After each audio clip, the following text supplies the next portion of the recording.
ruined. And that actually, I think, happened to me. Because I would read Prabhupada's books, and I'd be so attracted by the way he was presenting bhakti. And then he would just like smash impersonalism, and I would think, I just can't read this anymore, because I had some still attraction for him. And they said, I'm sorry, we can't talk to you. We're just going to the Beacon Hill Park to have our lunch, to have prasadam. So, I'm waiting to meet people, and I'm just, okay. And they said, go down the street, there's another devotee on the corner there, he'll talk to you. So I kind of eagerly went down there, found a devotee on the street. He was just brand new brahmachari, just shaved up probably that day, saffron robes. And I went, tried to ask him some questions, and he couldn't really answer my questions. And he pulled a book out of his pocket. It was out of his book bag. It was Elevation to Krishna. And a BTG. And a BTG. And he said, these will answer all your questions. So I just opened my wallet. Whatever was in my wallet, I just gave him everything, all that cash. I don't know why. And then I tried to ask him another question. And then he said to me, well, my Sankirtan leader said I shouldn't talk to anyone for more than 2 minutes. And he was just turning around and starting to walk away. I just couldn't believe this was happening. And something happened when he was walking away. Have you ever been really close to a thunderbolt? When thunder just a boom, like, if you're very close, after that, everything will seem completely silent. So even though we were on a busy street corner,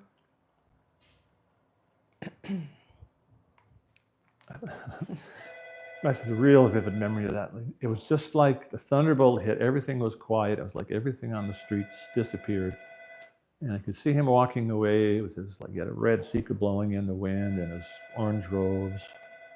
And I just had this really epiphany that he was the representative of a very great man.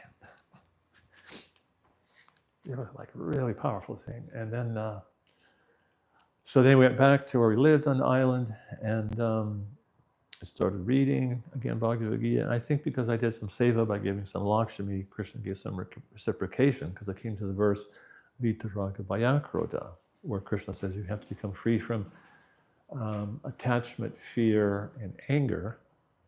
And in that purport, Prabhupada describes the fear that Krishna is talking about is the fear of a personal spiritual existence.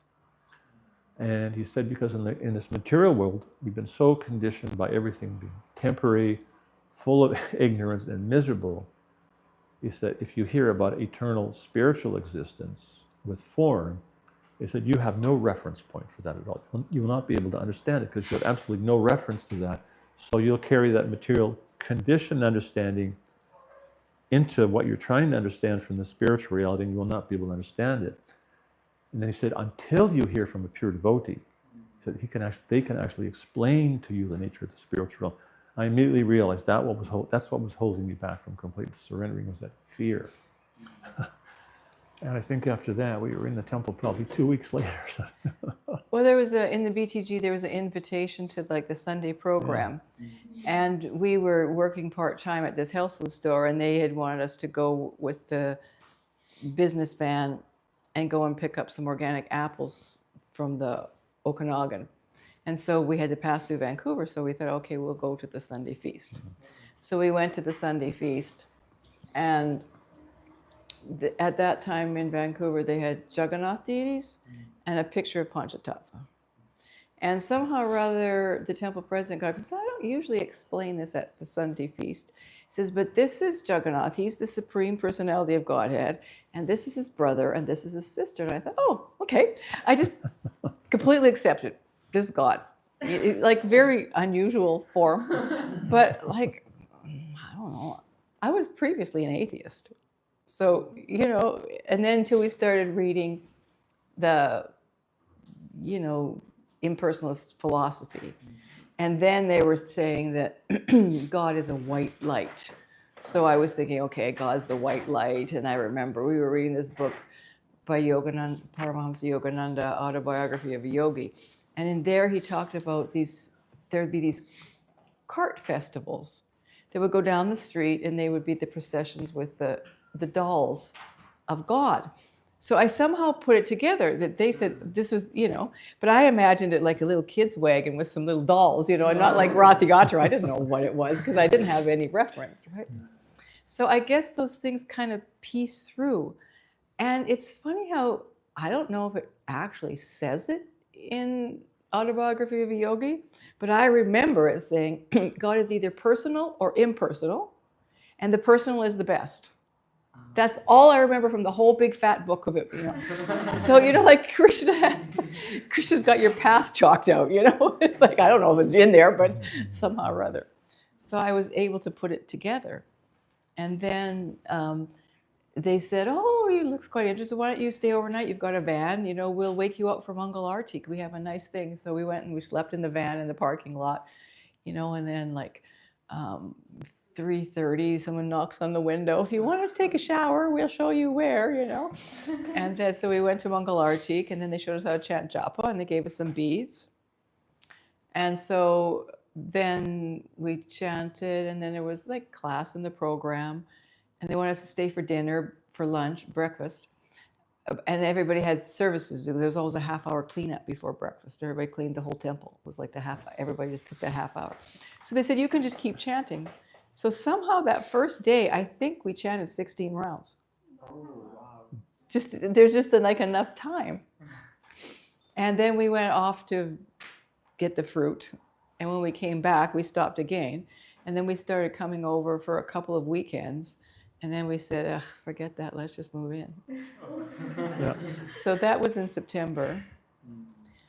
And then, so we'd read Krishna book, we read Bhagavad Gita, we read quite a few things, and it was kind of, So when we moved in the temple, we would have Krishna book classes, and they would ask questions. I knew all the answers because I'd read them.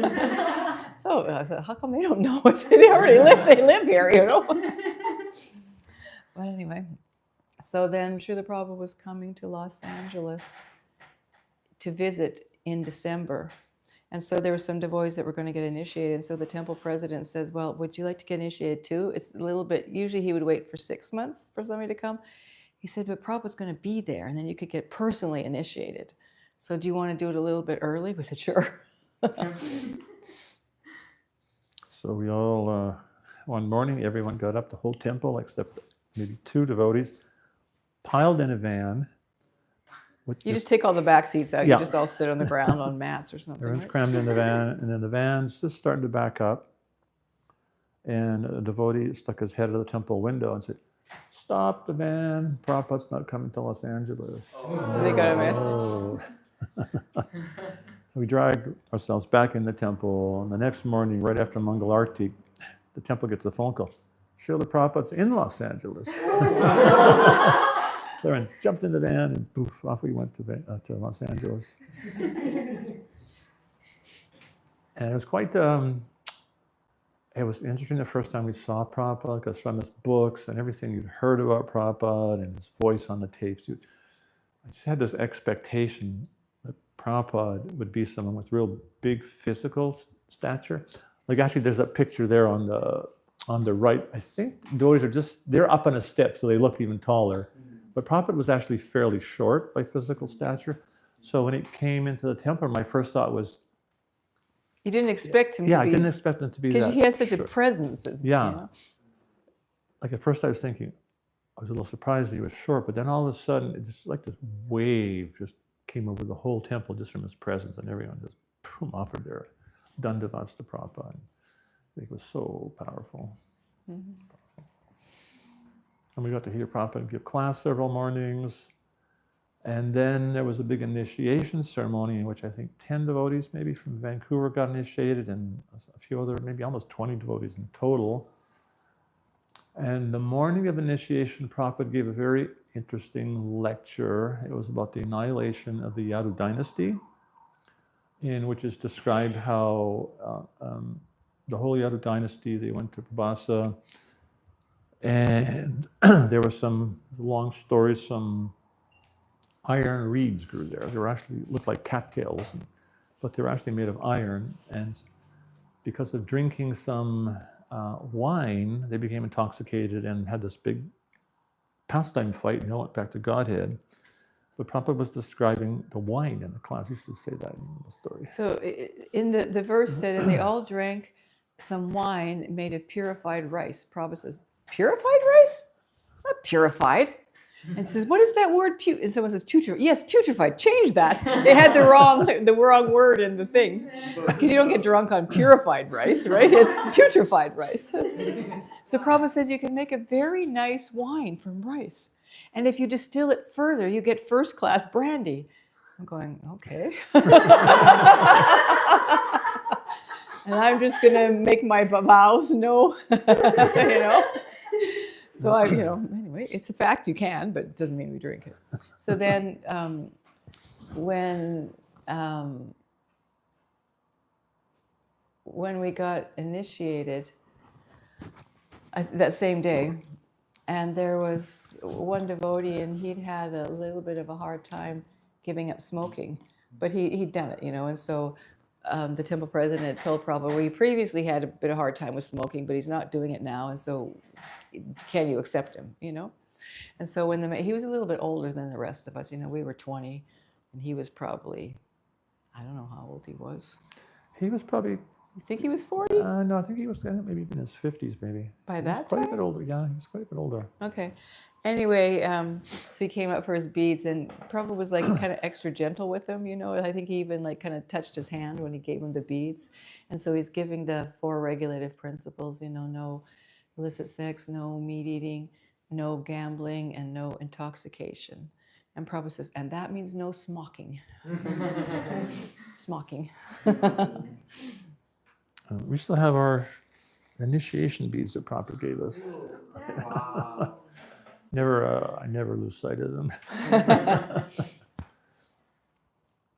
So, somebody has other questions? I had these 2 questions. The same ones? How do that? I had this question then. How did you meet Prabhupada? Okay.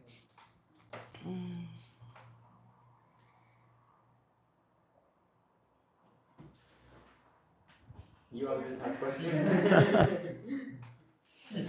Yeah, I was kind of a little bit awkward because I keep on asking questions, but It comes in handy at these moments. It's handy at these moments when no one else has something. You save the day. yeah, see, I'm a bit useful. My question is, Prabhupada, I was not reading, I was listening to this lecture a few days ago,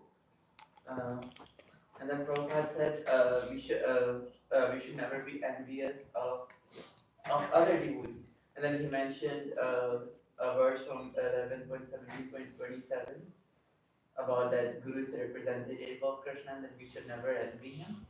So my question is, even Bhaktivinoda Thakur sees in his bhajan that, especially for souls like us in Kali Yuga, it's so easy to get that Guru Abhiman. Although we don't have anything, like we don't have proper amount of knowledge, we still get that, okay, this is a newcomer. And at some point also Chaitanya Mahaprabhu mentions that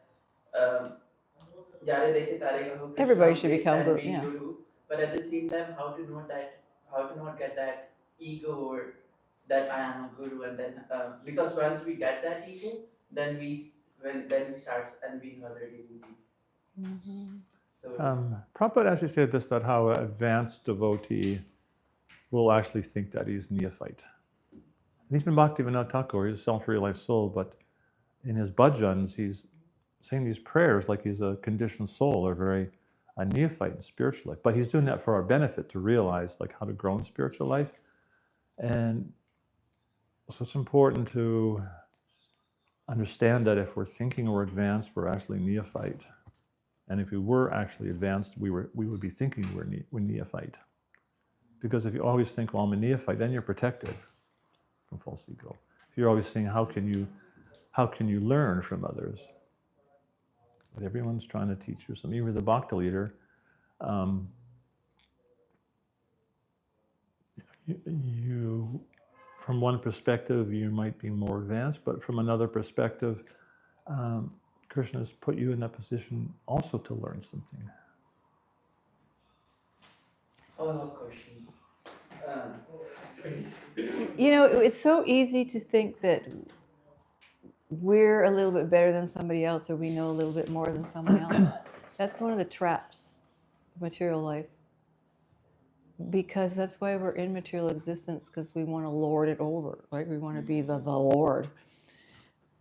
But it's not a fact. We're actually all equal. So they may be the newcomer and you might know something about Krishna, but you're still of equal value. And you're just sharing something that you have, that you find useful to you, with another person so they can also benefit. So it's not that you're better than them. You just have something wonderful that you would like to share because you got value from it. It's not that you're better. And you know, when you look at advancement along the line, okay, you join here and maybe we joined 50 years ago, so like you're here on the spectrum, maybe we're here, but the goal's way over here, you know, it's kind of irrelevant, you know. Few inches ahead doesn't, you know, there's a long ways to go. Some people can go faster and, you know, pass you. Part 2. The follow-up.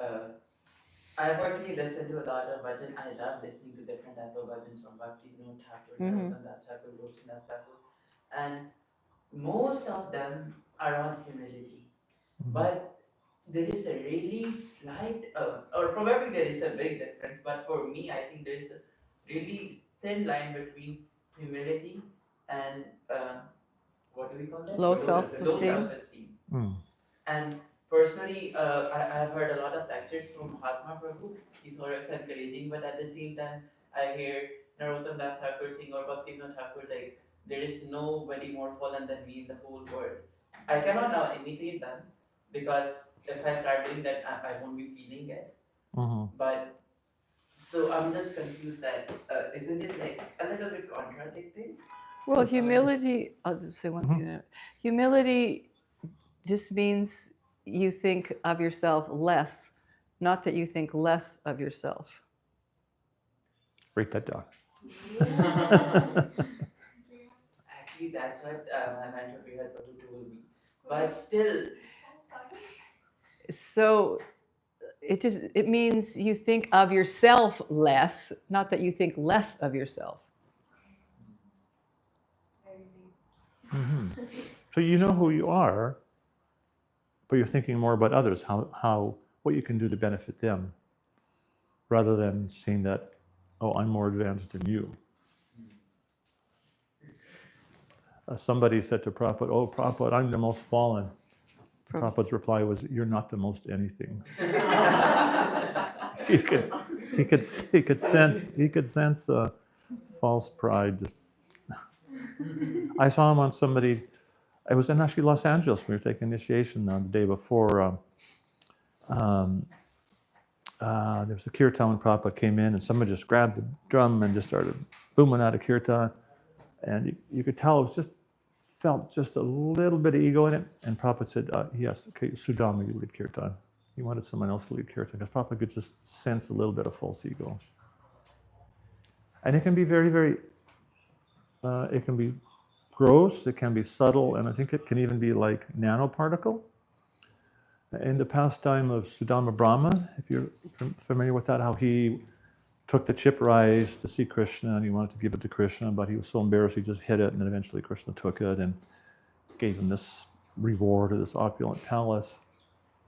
And it's described by one of the acharyas that one reason that Krishna gave, well, there's several reasons why he gave Sudama Brahman such an opulent palace. And one was that Sudama Brahman, he gave more than his means. He actually begged from someone else to get some chipped rice to give to Krishna. So he gave even more than he had. So Krishna was thinking, how can I give him something more than I have? So he gave him a palace that was greater than the palatial buildings of Lord Indra. And one of the acharyas also describes that when Krishna saw that Sudama Brahman had just this little teeny fragment of false pride in his renunciation, because he was super austere. He was living in this straw hut that was had leaking roof, and he was eating was austere, so austere you could see all the veins in his body. So he was like really, really austere. And one of the acharyas said that he had just this minute tinge, just like a nano little particle of false pride in his renunciation. So to purify him of that little tinge of attachment to that renunciation, Krishna awarded him with this unlimited opulence, so he could enjoy that for the rest of his life and become purified of that attachment to renunciation, and then go back to Godhead.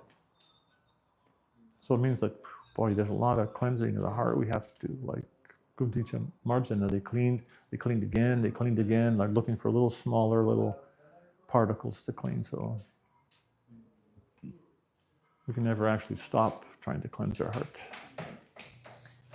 And humility. She's got a question, but she's a little slow on the draw there. She hesitated for a second. Humility is part of prema, because when you have love for God, you see He's so great, and you're just naturally humble about that, right? So they kind of go, the more love of Godhead you have, the more humble you're going to become. And then when you become a little bit more humble, you can see that greatness in God.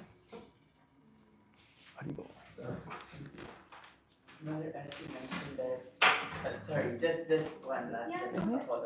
As you mentioned that humility is thinking about ourselves less. But I actually, at that time, when told me, I got convinced. But then, as I mentioned, I'll keep on listening to new songs once I learn them. So I see 4 or 5 songs where he's mentioning that I am this, and that, I mean, it's more like thinking about myself to be lower, putting himself in a lower position, like Amito Durjana Adi, it could be one, and then we say Shri Krishna Chaitanya Prabhu Daya Karamori, and then and then Gauranga Karuna Garu, and many other songs. So that's why I was a little bit confused.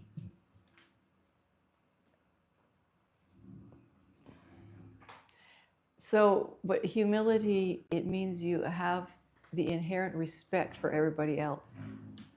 You don't lose that, right? So you see everybody else so respectfully that you think of them in a nice way, right? So you don't lose sight of that.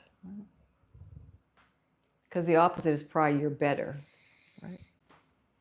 And if you have that true mood of humility, then you're situated in your constitutional glory. It's like ironic. Hi Krishna. My question is a bit different, and I think it can help a lot of people here. Or people. So you're part of the Gihasta Vision team, and some of us are new, some of us have been in the ashram for quite a while. We're at a stage where we are like getting into, like we're growing up, right? And then a lot of feelings develop at this age, right? Like eventually you get married, but like, and a lot of Prabhupada disciples also joined the movement at that age. So very like it's very hard to like follow 4 ranks, like especially the 4th one. So how did Not once you get married? before that, like before that.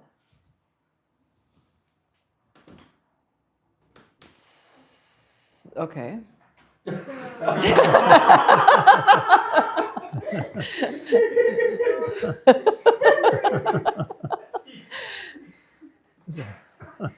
But then you come in a nice association like this, and Yes, Krishna fixes it for you. That's true. That's true. But like you said, you know, it was very hard for the way to give up smoking. Right. So then, how did Prabhupada help those devotees? That's my question. Prabhupada was very, very patient. Like Shama Sundar, he had attachment to smoking, and there was a pastime in San Francisco where he was carving the first Jagannath deities, and he would actually smoke cigarettes in between when he was like carving. And Prabhupada came in the room one day where he was carving Jagannath, and there was like a cigarette on, I don't know. No, the package was on the head of Jagannath. Oh, on the head, Or of the arm or or something. Yeah. On the arm, yeah. Yeah, on the arm. And then Prabhupada walked in the room, and Shamasundar realized that the cigarettes were on the deity. So, Prabhupada, I'm sorry. And Prabhupada said something like, think nothing of it, just smoke 1 less a day. Did Prabhupada flick it off with his finger or with the cane? I can't remember. One of the Well, I don't remember that part. Yeah, I don't remember that. Malati tells it sometimes. I just Yeah. So Prabhupada, fortunate to see that place. he accepted everyone for where they were at. Prabhupada, He just wanted you to increase. Yeah, he wanted you to increase, and he never was judgmental. He was always encouraging devotees to move forward.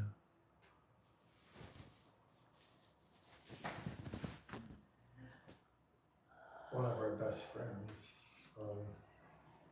he lives at Sharanagati, joined here. And he's looking back at cigarettes every day. Wow. And then joined the temple and just knocked it off. Yeah. Started to, instead of this, it was like, he's a real hero. I mean, honestly. Yeah, it's lots of Got devotees rid tell of- me that they just can give things up. Yeah, he's just looking for an opportunity. Yeah, it's just the potency of devotional service.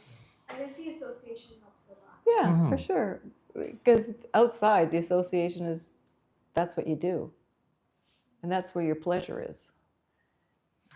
And you have a tight association here in those days, in Vancouver Temple, the Gerrard Street Temple, is like 35, 40 devotees living in a small 2 or 3 bedroom house. And at night, room this size, it would be just like Wall to wall to wall. wall. Like I used to do deity service at night. I'd be the last one to go to sleep. I would have to get my sleeping bag out of the closet and leave it in the hallway because otherwise I wouldn't be able to step in the room to get my sleeping bag. There was that many people sleeping there. It was packed. You guys have got it good. Yeah, it was like a, Man.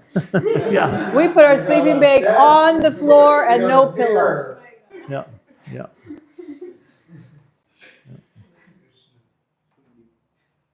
And everyone got up from Mangalarti because, like, you'd get stepped on if you didn't get up. Your only excuse for not going to Mangal Artik is being dead. I remember I got pneumonia after we came back from getting initiated. Somehow or other, you just kind of like get up and you braid your hair. And I would sit on the stairs where I could see the deities of Mangal Artik, and then I'd go back to, I was just so exhausted. When you have pneumonia, but you had to go, I don't know, I just felt you have to go to Mangal Artik, right? That was a little extreme.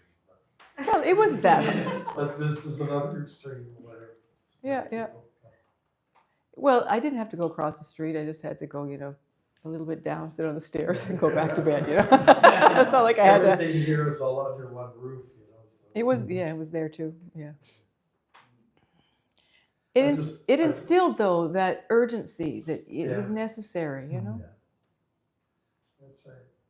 We were in that mode.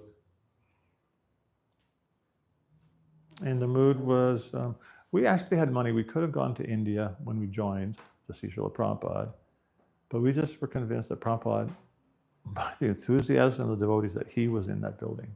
Yeah. No doubt. We just felt it. It was so powerful. Every morning they would do, it was before we started Guru Puja, they would do a little kirtan before the picture of Prabhupada and then greet the deities. And just before the kirtan, someone would go in the hallway and say, Srila Prabhupada's coming. And everyone would run into the temple. There'd be this huge kirtan. I'm talking about the association outside. I landed in London, and as soon as I did, people go through the customs, and right after that, you got this all liquor. Oh yeah, And people are just going wild. And it's not one bottle, it's several bottles, They're buying. Yeah, crazy. Like, they suddenly became enlightened. They lit up. The same thing from London to Toronto here, same thing.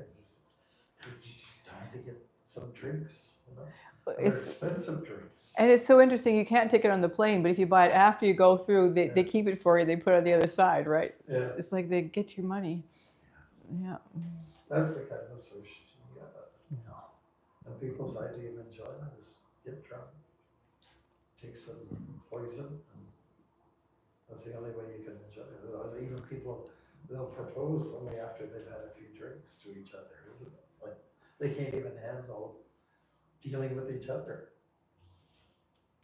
We have to be so delusioned. You have a question? So this question mostly people ask with the end. So like most of the Prabhupada disciples, they served like for more than 50 years. So I would like to ask Maharaj also, like what's the essence you learned from the Prabhupada in these 50 years? Can you share it? What's the essence you learned? Essence of the like Krishna conscious journey of this like till 50 years. So what's the essence thing you learned from that? The essence of it all? Yes. Well, real love. Real love is not a physical thing, it's spiritual. Always think of Heart touching love. And when you compare what we're doing here to people outside, it's well, there's no comparison. It's just such a higher enjoyment. You can check things around and say, everything looks pretty bland to me after you've chanted and had the best food, the best music, and the best company, and best philosophy, you know. You compare notes with what's going on out there, it's just, you can't even compare notes, really. I think Prabhupada summed it up. Chant and be happy. Yeah. Yeah. And always You just think- have to get your chanting to the point where you actually feel that happiness. You can't just do it rotely, though. And always think of Krishna and become his devotee. And what are the things you can do to always think of Krishna and become his devotee? That was the last. Uddhava had a discussion with Krishna. He was the last person to see Krishna before Krishna left this world. And the Uddhava Gita was spoken there. And then Uddhava was walking away from Krishna. He knew he'd never see Krishna again. And it's described that he heard Krishna speaking within his heart, a verse that Uddhava and Arjuna often discussed. They would discuss something that Krishna said on the battlefield of Kurukshetra. And it was the verse, always think of me, become my devotee. So that was Uddhava's last thing he heard from Krishna.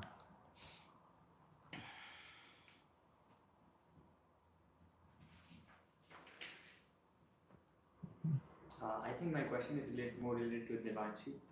So, We always get the hot potato.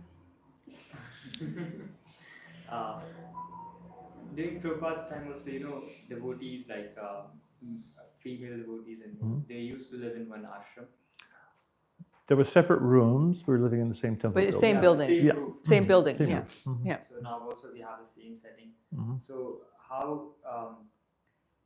how were devotees not getting distracted by getting attracted to each other, then just being so focused in service and so focused towards Krishna, then getting into any of this. I mean, I'm sure devotees they might have gotten married and like Mhm. that, but not many stories I've heard about anything illicit or anything like that happening. So, like, what was that motivation? Well, when you live closely with someone, you also start to see all their faults. So it kind of keeps it balanced.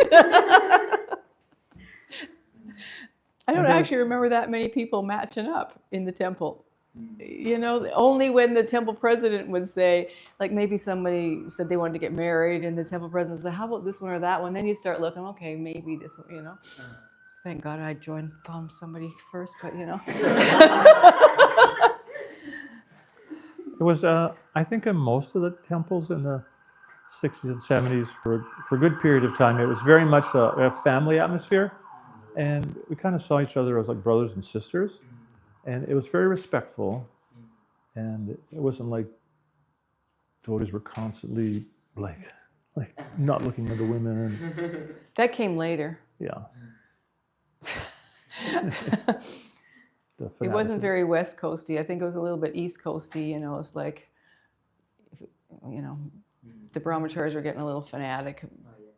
But it wasn't like that in our temple. And I think you had less mishaps when it's not quite so. Yeah.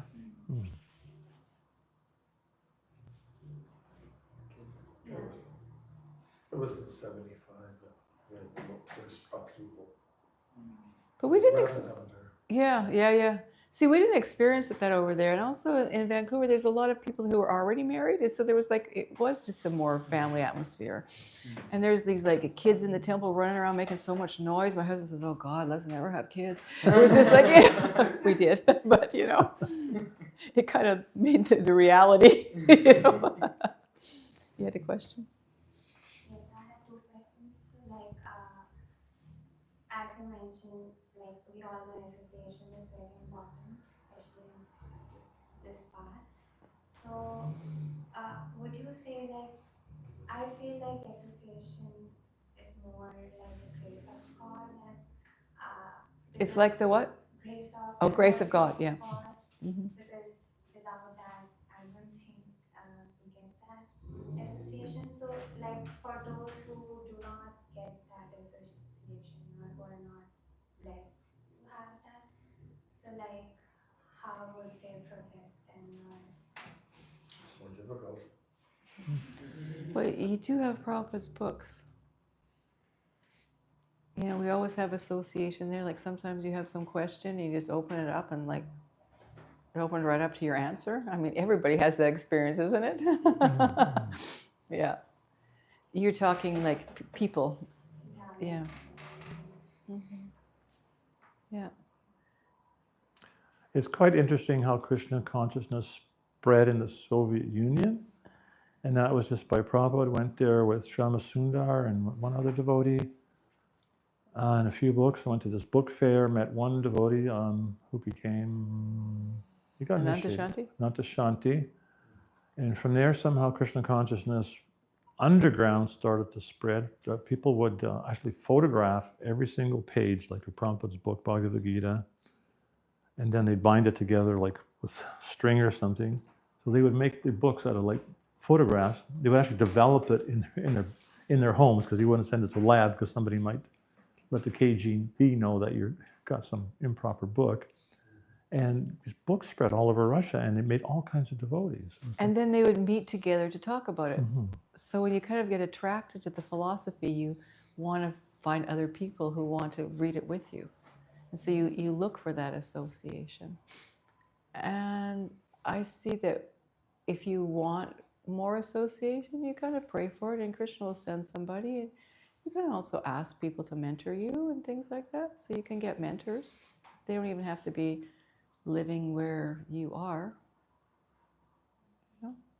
Like where you are, you've got a weekly gathering, so honestly, that makes a difference. But yeah, you can get online with some of the classes and do a weekend stay here. I also see that, like I know somebody asked me about a reading group one time, and we've got more people sometimes, but it's just kind of like four of us, and it's just like the four core people. You just kind of get like-minded, and you just make a nice sangha together, and it's like really enriching just to meet up once a week and do that chanting with those four people that you kind of have a close association with. And so there's many ways to do it. You have the realization it's importance, so then you pray for it and look for it and grab it when you see I it. go for that kind of association, when people are young and single, because after you tie a knot, it's game over. Like it's not totally finished, but you just have that freedom to move around and make incredible friends. It's a little more difficult later on. Did you have a second What are you question? guys smiling He was drinking a lot.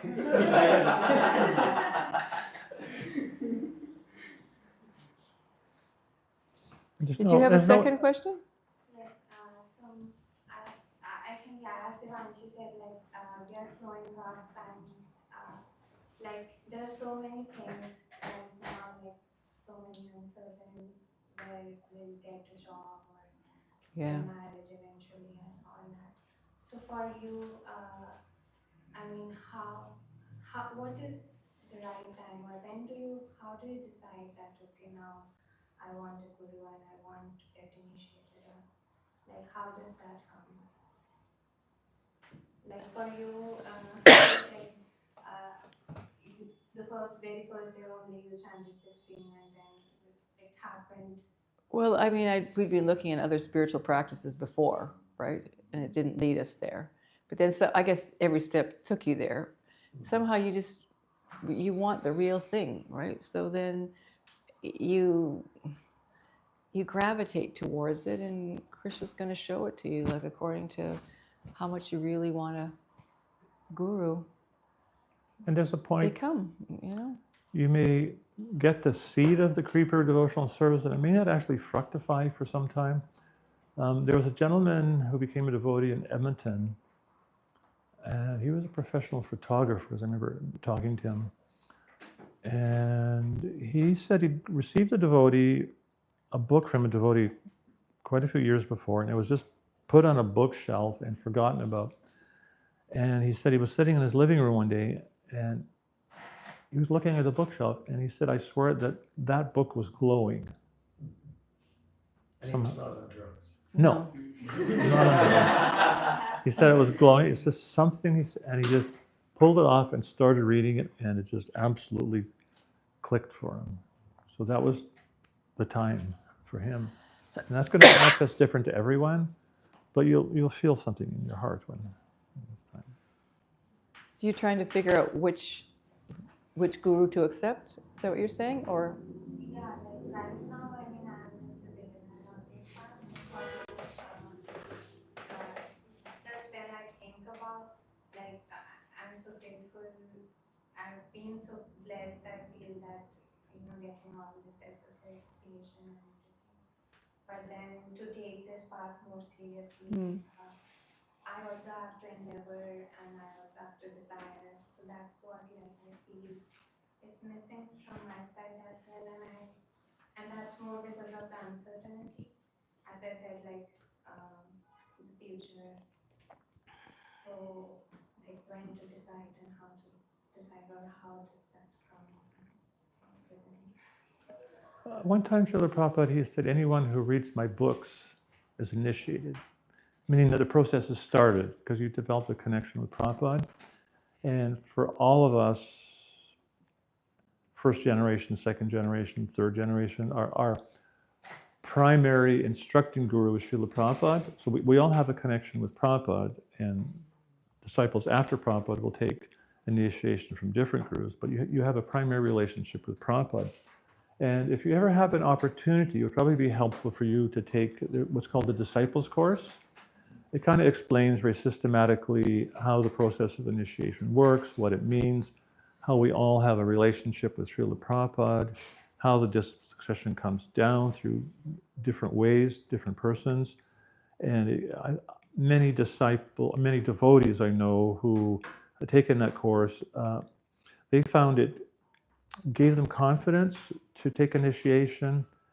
And also they said, especially because it helped them to realize that they also had a relationship with Srila Prabhupada. It's not that they missed the boat, that you all have a relationship with Prabhupada through his books.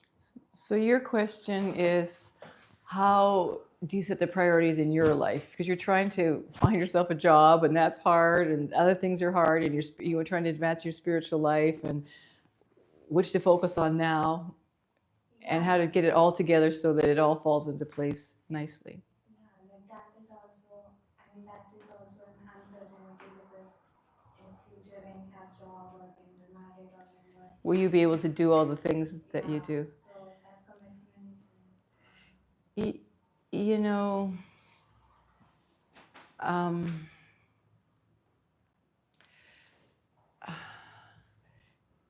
That's why you actually do need to really want to make that commitment. And when you do want to make that commitment, and you make that commitment, you can do it. I mean, I have 3 kids, and I've chanted all my rounds. And not everybody can do that. I just happen to be a person who can chant fairly quickly, and my kids were good sleepers. So I hit it lucky. And I know people who their kids were just a handful, and it was really hard to chant their rounds. And they understood that it's really important for me right now that I give my kids priority, and I don't resent the chanting, and I do what I can, but my kids are very important. And I see now they have no problem chanting their rounds.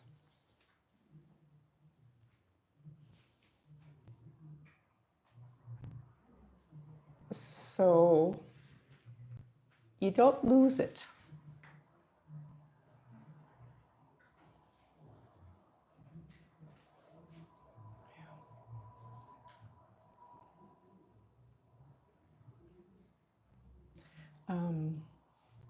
And like for us, don't mind me. I'm just one of these people. If I have a little bit of emotion, tears come, but it's not a big deal. Just ignore them. When I forgot what I was going to say. When you do make that commitment, Prabhupada would want us to actually be committed. So it's like I feel like I promised Prabhupada I chant, so I do.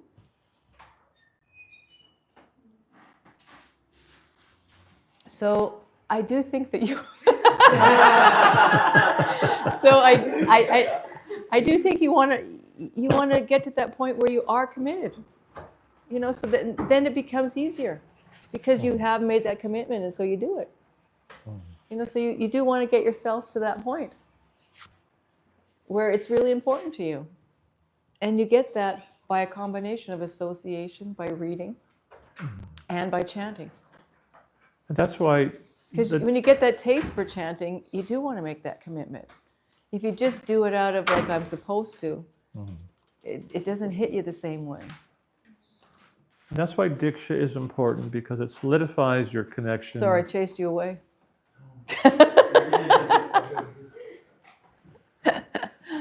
Taking Diksha solidifies your connection with the Sampradaya and with Krishna. And so when you take Diksha, you make that vow to chant Hare Krishna 16 rounds. And so you're doing that not just for yourself, but you're doing it because you promised your guru, and you know that Srila Prabhupada wanted you to do this, and that Krishna actually wants you to do that. And Prabhupada actually wrote once that by the blessings of the spiritual master, he said one can do more than they can by their own endeavor. So when we try to please the spiritual master, Krishna sees that. Even though we're very removed from Krishna, we're like little ants on the ground compared to great devotees. But Krishna noticed, here's this little devotee trying to please his guru, and Krishna can say, "Oh, well, I'll help them. I'll give them some determination. I'll give them some strength to do that." And it makes a difference when you are in a space where you can make that commitment. You can actually get empowered. And I think when you really want to, Krishna can help you by giving you a husband who doesn't make it too hard for you to do it. Krishna will send you the right guy. And if he sends you the guy that makes it hard and is going to give you more determination, either way you'll get more determination. Yeah. I guess I feel a little bit blessed. We kind of decided to do it together, so I didn't have that problem. But I know it is hard for some people. What's your experience when you chant your absolute best rounds? What's it like?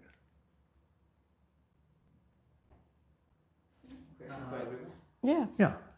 I feel like your problems that you have in your mind, Poof. it's just like, yeah. Yeah.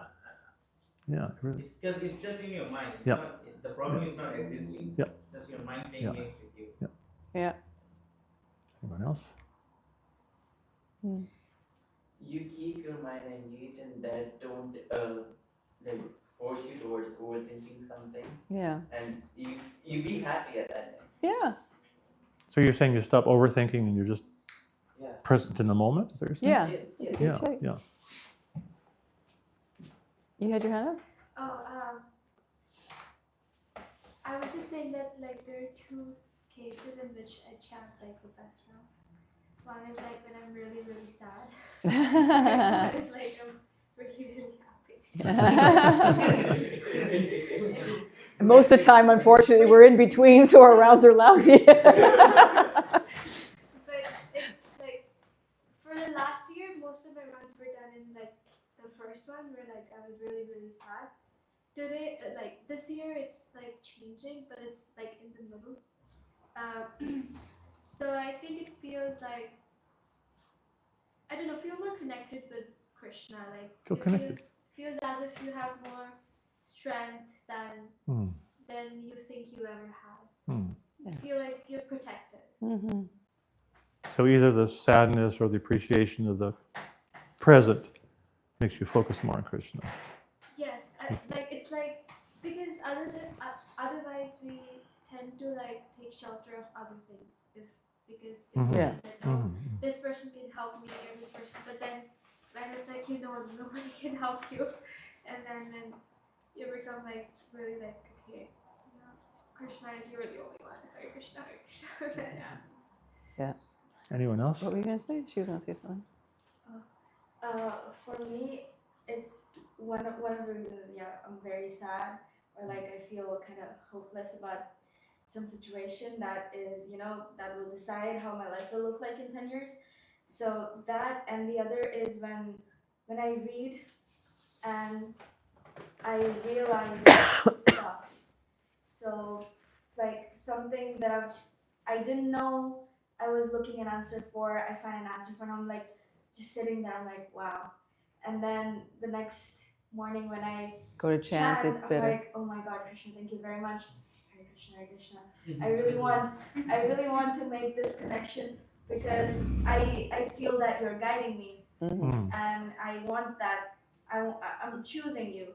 Yeah. So I want to chant nice rounds, and I want to just focus on you. So, you, That's another. so it feels like you're turning toward Krishna. Mm-hmm. And you?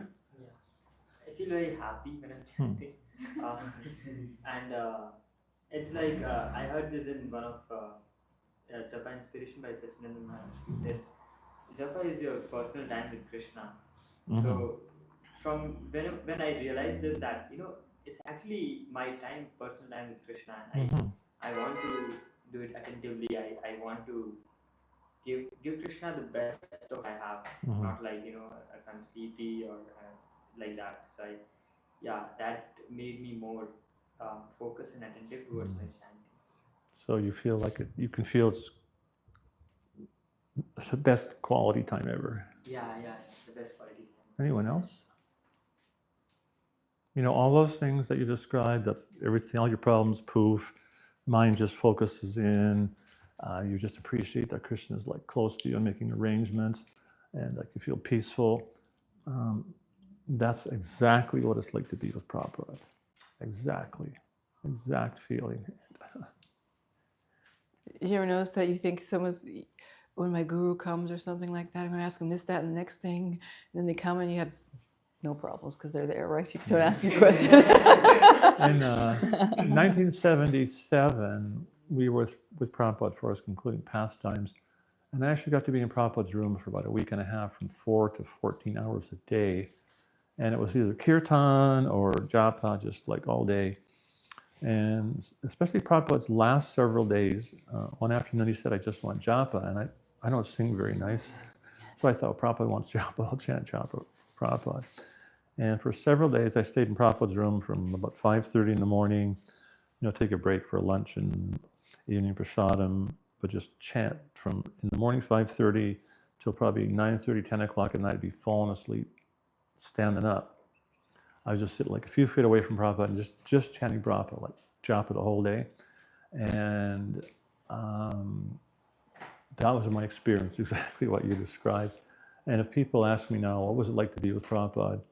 I just say, just chant your rounds attentively. You will have that exact experience. Because Prabhupada said, once he was going to India and the devotees were lamenting Prabhupada's leaving, and Prabhupada said, I'm chanting and you're chanting, we'll always be connected by the chanting. So you actually experience Prabhupada when you chant. Because you're connected to the Sampradaya through japa. And to Krishna. And to Krishna, yeah.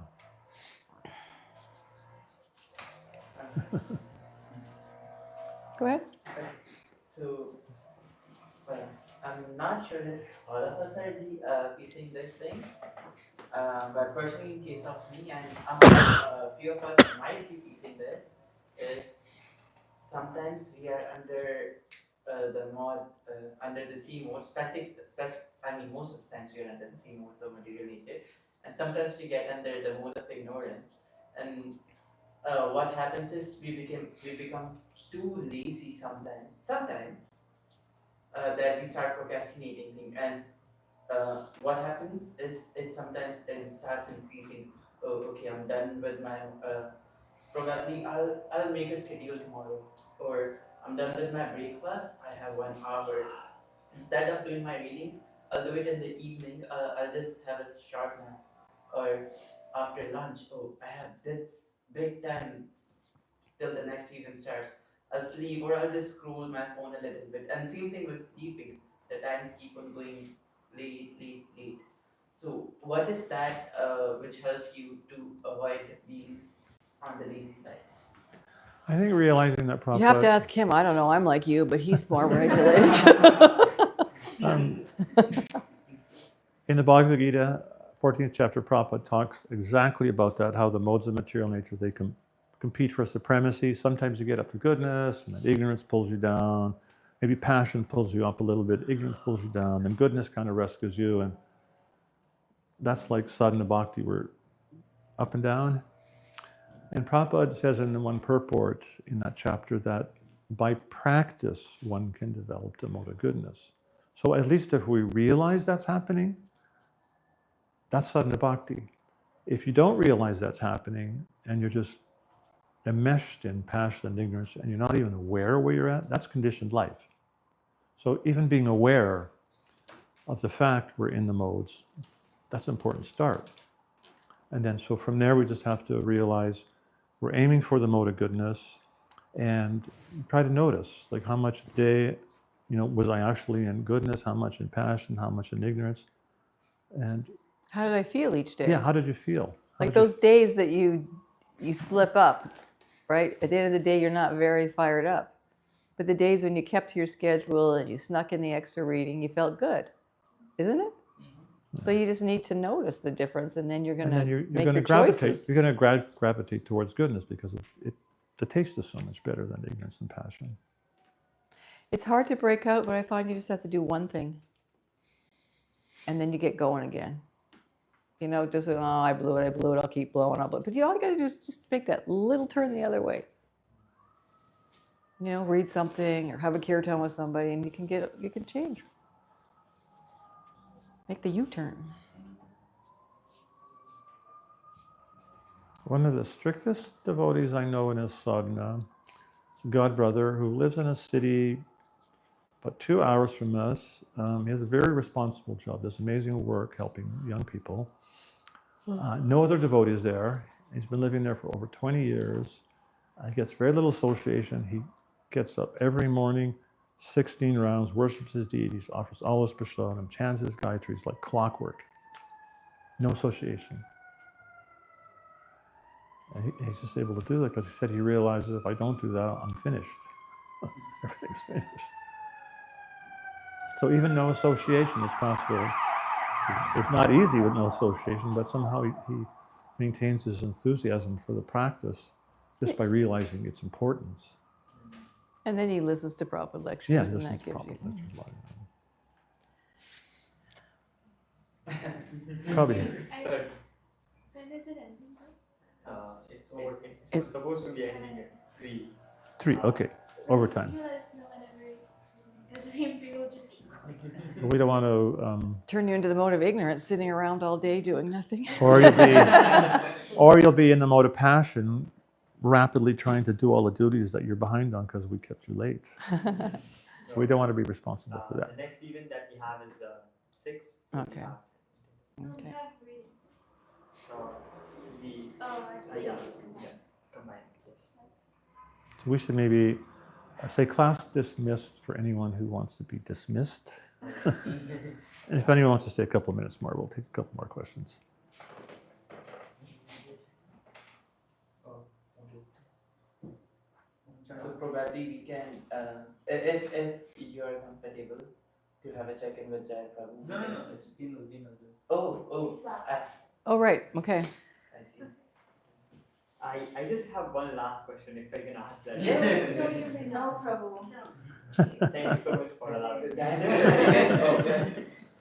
So, Can I find some other? No. I mean, it's related. So, I found really amazing when you shared that story of Sudama Ram, Mm. that At the he had that pride of Australian renunciation. Pinch, like less than a pinch. You could barely see it. Like, Yeah. And I was amazed like how pride or ego can get into your head from even Australia renunciation, Mhm, even if you're doing mhm. it for Krishna.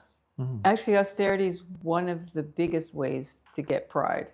Oh, It's the first pitfall. wow. Good to know. Not that you shouldn't do austerities, but Mm. if you don't do them in the right mood, then your heart gets a little hard, Hard. and then you get Mm. proud. You know, I fasted all day for Ekadasi. What's with you guys? Actually, that's exactly what my question is. So it's like when you see someone actually getting into this pride or ego, and then you see them acting in a certain way, and then you feel like, okay, this guy is in Maya, or he's having this ego. I'm better than him, or I'm someone higher than him, because Mm. I can see him like this. So how what do we do in that situation? How should we see the other person? How can we help them? There's I just read it. I can't remember exactly how Bhakti Siddhanta Saraswati Thakur phrased it, but he said rather than focusing on the faults of others, we should turn the light on ourselves. Don't the Christians say, "There by the grace of God go I"? That could easily be me, but Krishna somehow gave me the circumstance where I'm not doing it. But that could so easily be me, isn't it? Yes. Okay, class dismissed. Jai. Vitanam Pavanebhyo Vaishnavyo Namo Namaha. He's trying to make sure his check-in fits in.